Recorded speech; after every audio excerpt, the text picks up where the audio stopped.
Hi everyone, we got ourselves a fresh to the floor 2026 Street Glide Solo. We'll start in the front, work our way to the back. We got dark billiard gray as the color.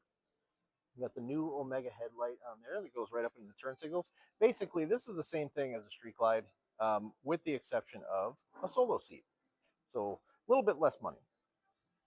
Got 117 cubic inch motor, 6-speed transmission, has ABS, security, cruise control, traction control, cornering ABS, cornering traction control.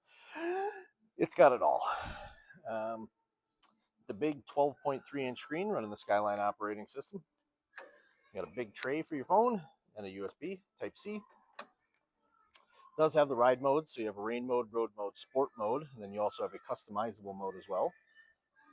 And then, of course, as the name implies, it has a solo seat.